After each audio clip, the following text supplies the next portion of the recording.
سؤالك. بسم الله الرحمن الرحيم.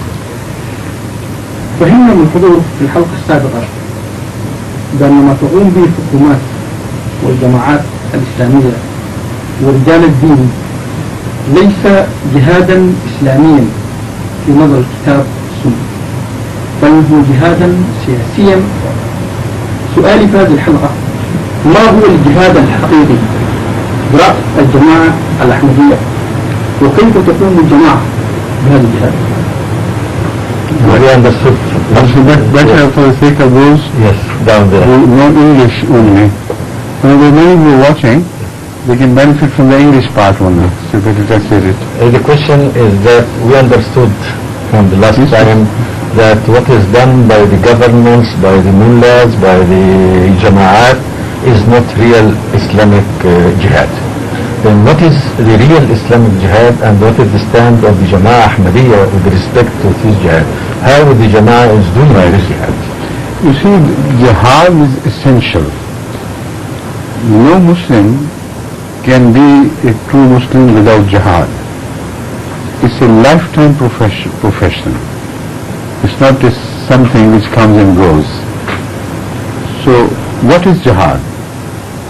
Jihad is understandable from its root infinitive. Always to strive in the cause of Allah. That is the essence of jihad. Sometimes it turns into a fight or a war or a battle, whatever name you may give it, but occasionally only. For that there are certain conditions which are very clearly laid down in the Holy Quran, which I mentioned last night. Now I'll turn to the other parts of jihad, what they are.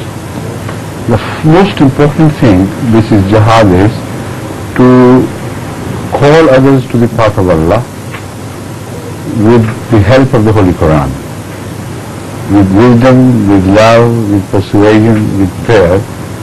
And this is the jihad which was carried out throughout the history of prophets, by every prophet.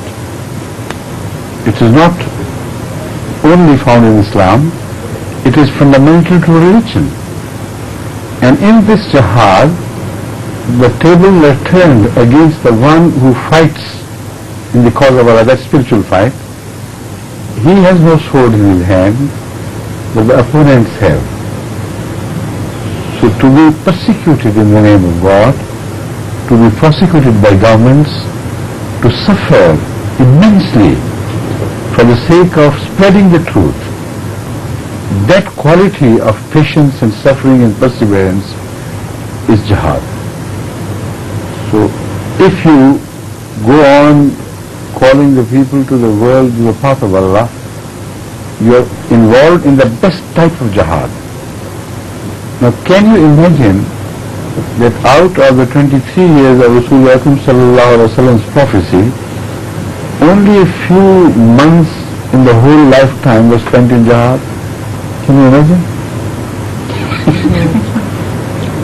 The days which can be counted in which he was really involved in jihad bisayf, just a few. In the Battle of Uhud there is one day affair. In the Battle of Uhud, there is one day affair.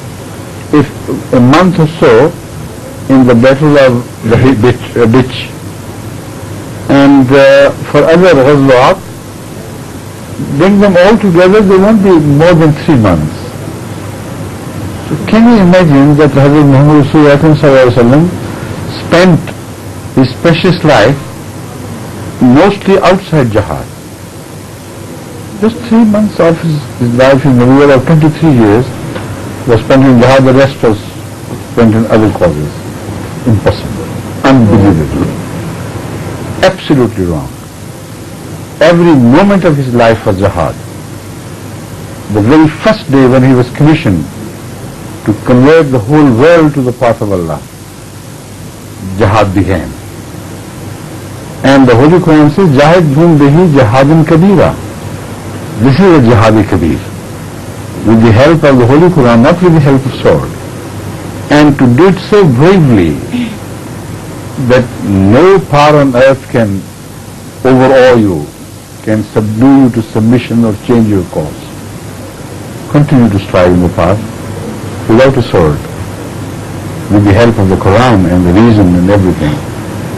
This is the jihad which does emerge victorious in every case. There is no change in the fate of this jihad. And the Holy Quran speaks of this jihad when it says, وَدُعُ إِلَىٰ سَبِيلِ رَبِّكَ بِالْحِكْمَةِ وَالْمَوْعِظَةِ الْحَسَنَةِ. First of all, bil-hikmah. Secondly, bil-maw'izatil hasana. Then وَجَاهِدْهُمْ وَجَادِلْهُمْ بِالَّتِي هِيَ أَحْسَنُ. When it comes to jidal, then do it with the best available to you, with the best weapons available to you. So, again the Holy Quran says, وَمَنْ أَحْسَنُ قَوْلًا مِمَّنْ دَعَا إِلَى اللَّهِ وَعَمِلَ صَالِحًا وَقَالَ إِنَّنِي مِنَ الْمُسْلِمِينَ. This is the description of the real spiritual jihad for which every prophet of the world comes, but more than them, Muhammad Rasulullah came for this jihad.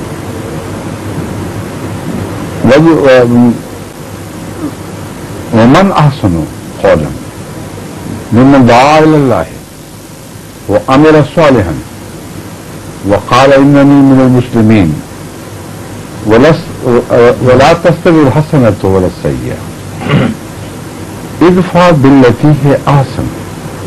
This is jihad. If you do that, فَإِذَا الَّذِي بَيْنَكَ وَبَيْنَهُ عَدَاوَةٌ كَأَنَّهُ وَلِيٌّ حَمِيمٌ. Now, if this jihad was to be fought with sword, the answer should have been with this, that then that person, between him and you, there is enmity, he will be killed. It doesn't say that. It says, كَأَنَّهُ وَلِيٌّ حَمِيمٌ. Wali and Hamim, adawat means the one who is bloodthirsty, who wants to take your blood. Wali and Hamim is the one who wants to offer his blood to you for your sake. That is the real meaning of Wali and Hamim. At the time of need, he would not spare anything. He would even offer his life, his blood, everything for the sake of the person whom he loves. So this is the greatest transformation, the greatest victory one a man can achieve, to convert people who hate you to suffer at their hands, but continue to love them until they fall in love with you like no other man has ever achieved. Now this jihad requires certain conditions, like other jihad also requires certain conditions. And these conditions are also laid out very clearly in the Holy Quran. It says, وَمَا يُلَقَّاهَا إِلَّا الَّذِينَ صَبَرُوا. As I said, it's a jihad of patience. وَمَا يُلَقَّاهَا, this great objective cannot be achieved, of transforming your enemies into such loving friends that they would not hesitate to sacrifice their lives for you. وَمَا يُلَقَّاهَا إِلَّا الَّذِينَ صَبَرُوا. Only those who are granted that quality of patience by God, which is needed for this, can do this, otherwise not. وَمَا يُلَقَّاهَا إِلَّا ذُو حَظٍّ عَظِيمٍ.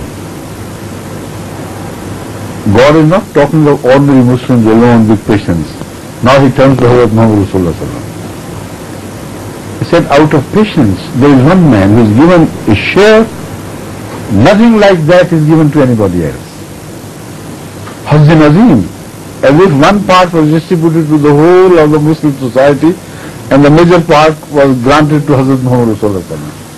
He can do that. And he did it. There is a doubt about it.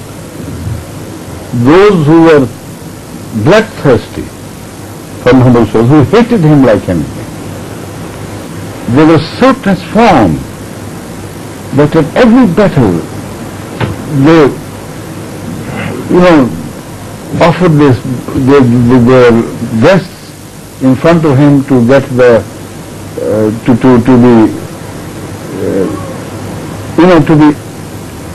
to save him from the arrows aimed at him.